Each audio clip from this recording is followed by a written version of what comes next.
Schlafly Yakima weed from their can session line. Well, howdy do. Hi there, how the heck are you, man? So I am here with the Schlafly Yakima wheat from their can session line. 5%, 30 IBUs, bold flavor, 5% alcohol by volume. Brewed and canned by Schlafly Brewing Company. Now, here's the part that's going to throw you off. Stevens Point, Wisconsin. Well, what does that mean? Well, Schlafly is in St. Louis.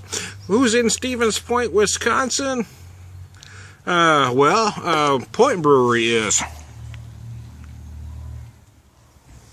Got that too full.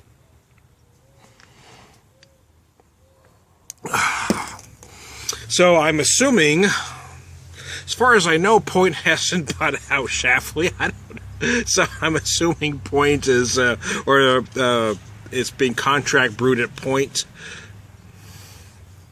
Who knows?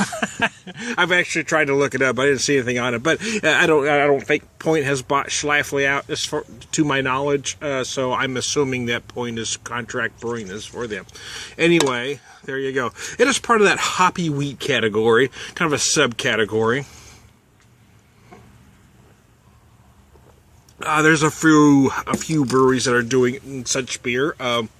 My local hometown brewery, Mother's, does their sandy hopped up wheat that usually comes out right about now. In fact, it usually comes out before now. I'm surprised it's not out already. It just gives a wheat beer a little bit more to work with. Oh, there's a lot of floaties in there. Holy crap. It wasn't before I poured that last little bit in, so there must be some shit in the bottom. The beer was clear before I poured that last bit in from the bottom of the can. There's some shit in there, boy. I didn't backwash, I promise. Anyways, I digress. So, well, hell, I'll drink it.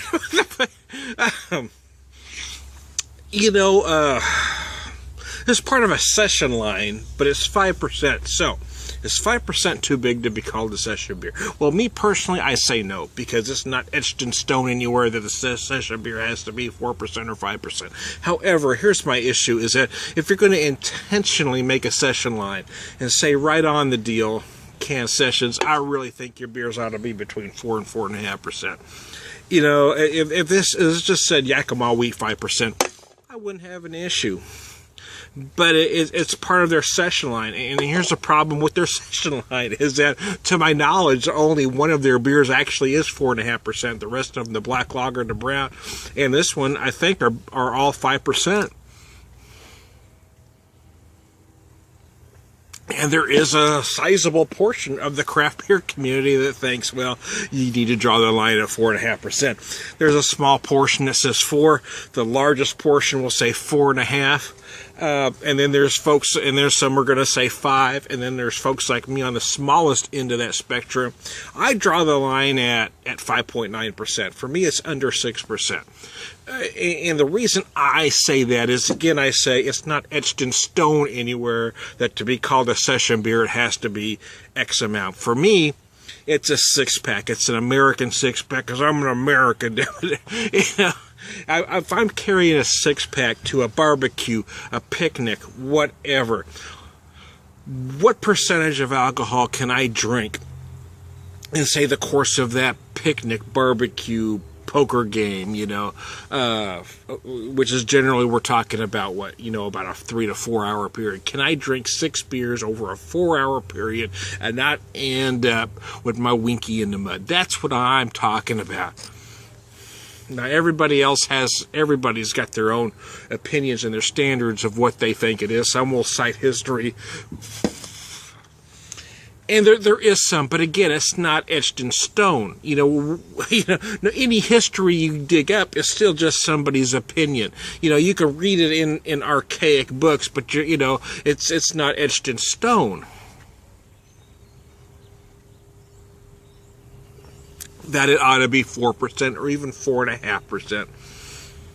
But as an American, I think 5% is a more livable number for session. For me, again, I'm more liberal. I say 5.9%, but do whatever you want. But here's my thing. Again, I'm going to kind of argue with myself a little bit. They're coming out with a session line, knowing full well what the craft beer market is like, knowing full well that most draw the line at 4.5%. I wish they'd have made flavorful beers between 4 to 4.5%. I think they'd have made their point if they did that. So there you go. But that aside, I talked about mostly that and not this beer. Son of a bitch. This has got the aromas on this are very nice. They're incredibly pleasing. Very citrusy. I get some tangerine. I get some lemon.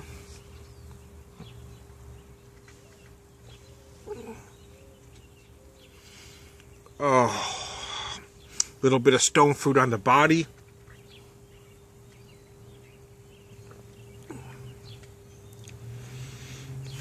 Little bit of very light juniper on the back end with some grapefruit along with some more lemon.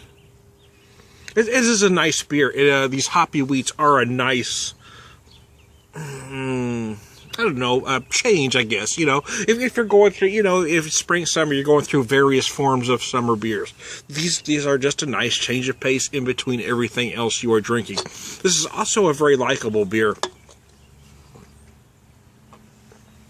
I think I might even be able to convert a macro drinker or two with this, although it may be a little heavy on the hop end. It's only 30 IBUs, but it does feel very nice. Again, it is one of those beers that is very light, is very easy to drink, yet, I am not a crook, yet there is some flavor. So it is a beer that you don't have to necessarily spend a lot of time deciphering, but it does give you some flavor, does give you some enjoyment. And it's only 5%, so it does make it the perfect beer to take a six-pack to a card game, a barbecue, a picnic, or whatever your function is, a softball game, whatever, you're able to sit and drink a few beers. This is certainly one you can sit and enjoy over a period of time. So there you go. Let me knock this baby back for you.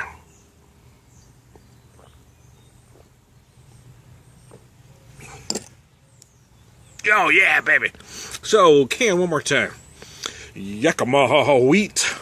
The hops are from the Yakima Valley in Washington State, which is why it's Yakima wheat. 5%. Very nice brew. You should give it a shot if it's available in your neck of the woods. Oh, excuse me.